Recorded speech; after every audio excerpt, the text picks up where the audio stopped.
the several contexts in which we find ourselves, conflict, post-conflict situations, having a very high toll, HIV/AIDS prevalence, and probably one of the highest levels of HIV/AIDS infection in sub-Saharan Africa and probably in the world, and as a consequence, quite a number of HIV/AIDS orphans, and also with very high levels of poverty in the country. We've been having, violence is definitely a very serious problem within this context. But what the real problem is on the prevalence. There is no clear understanding on the level of prevalence within all these three different contexts. I think this is where the real gap is on the prevalence. My understanding is that we have a knowledge, we have some bit of understanding on what violence is within the households and in the communities, but what we cannot put our finger to is the level of prevalence. Our current focus in terms of child protection agencies is on a systems-based approach, strengthening systems at the national, sub-national levels to be able to respond to child protection issues.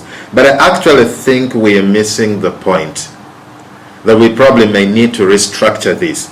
Because in terms of our work, we actually need the evidence to be able to arm the duty bearers to do their work.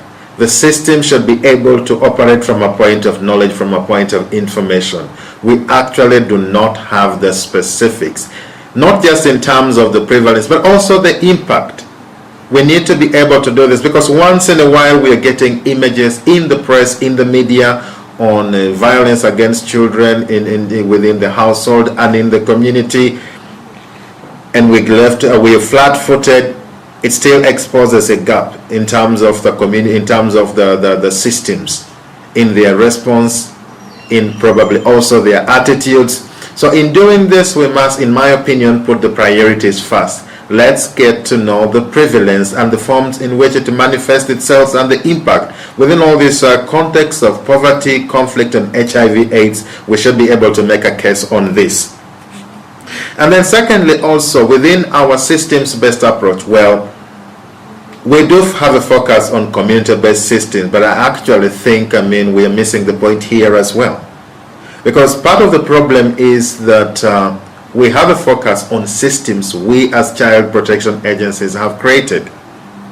So we define what child protection is, creates community-based systems, in my opinion, which are not comprehensive or sustainable over the long term.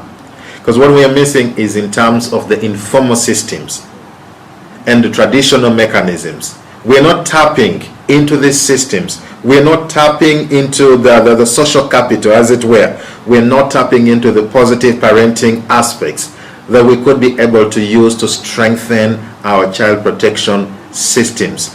So, to me, if you would ask me, where would we focus in terms of the learning group, the child protection learning group, establish prevalence, and the second one to me is on the informal systems. How can we tap or harness into the informal systems in terms of their knowledge, on the positive parenting skills that we could be able to adapt as part of a national child protection system that is responsive, that is appropriate contextually in terms of the culture, in terms of the attitudes of the people, in terms of the practices of the people. Positive. I do want to understand, yes, that we as agencies also want to change negative practices, but we should, and not everything is negative in my opinion.